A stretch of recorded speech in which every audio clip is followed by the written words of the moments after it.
అందరికీ నమస్కారం. ఏదైతే ఎన్నికల ముందు నేను ఇచ్చినటువంటి వాగ్దానం అర్హుడైన ప్రతి ఒక్కరికి కూడా 2.5 సెంట్లు 2 నుంచి 2.5 సెంట్లు స్థలం ఇస్తారు. 2 సెంట్లు అన్నారు ఆ రోజు, నేను చెప్పింది 2 సెంట్లు.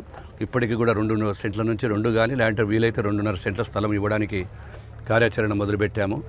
ఈ ఎస్ఆర్బీసీకి సంబంధించిన ల్యాండు, తర్వాత పక్కనే ఇంకా వేరే ల్యాండ్స్ కూడా ఉన్నాయి, ప్రైవేట్ ల్యాండ్లు, కొన్ని ఎండోమెంట్ ల్యాండ్స్ ఉన్నాయి.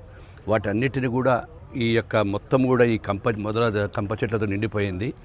ఈ పొదలని తొలగించిన తర్వాత ఫీల్డ్ మీద ఎంతవరకు మాకు అబ్జర్వ్ చేసుకోగలుగుతాము, ఏ విధంగా ఉన్నాయి, లెవెల్స్ ఏమున్నాయి, అందుకోసమని చెప్పి నేను ముందుగా ఈ యొక్క కార్యక్రమాన్ని మొదలు పెడతా ఉన్నాము. ఈ బుష్ క్లియరెన్స్ చేస్తే క్లియర్గా మనకు ఎక్కడెక్కడ గుంతలో హైట్లు లెవెల్స్ అని తీసుకోవడానికి అవకాశం వస్తుంది. ఇచ్చిన మాట ప్రకారం ఏదైతే ఉందో త్వరలోనే వీటన్నిటిని కూడా లేఅవుట్లు కూడా తయారు చేయడము, గవర్నమెంట్కి ఇప్పటికే పర్మిషన్ల కోసం కూడా గవర్నమెంట్కి రాశాము, ప్రభుత్వం దగ్గర కూడా ఫైల్ నడుస్తూ ఉంది. అదేవిధంగా ఎండోమెంట్ ల్యాండ్కు సంబంధించినటువంటి ల్యాండ్స్ని కూడా మేము టేకప్ చేసి వాళ్ళకు నష్టపరిహారంగా ఏదైతే ఇవ్వాలనో ఎండోమెంట్ వారికి, ఆ నష్టపరిహారం కూడా ఎక్స్చేంజ్ ల్యాండ్ ఇవ్వడానికి కూడా ప్రభుత్వము, ఎండోమెంట్ శాఖ, ఎండోమెంట్ మంత్రి గారు, అదేవిధంగా రెవెన్యూ శాఖ మంత్రి గారు వీళ్ళందరితో కూడా మాట్లాడడం జరిగింది.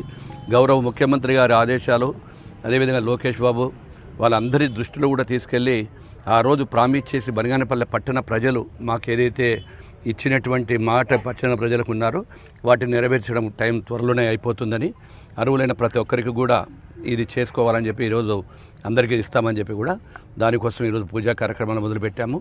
ఇది నిర్విరామంగా ఈ పని కొనసాగుతుందని చెప్పి తెలియజేస్తూ ఉన్నాము. థ్యాంక్ యూ మా.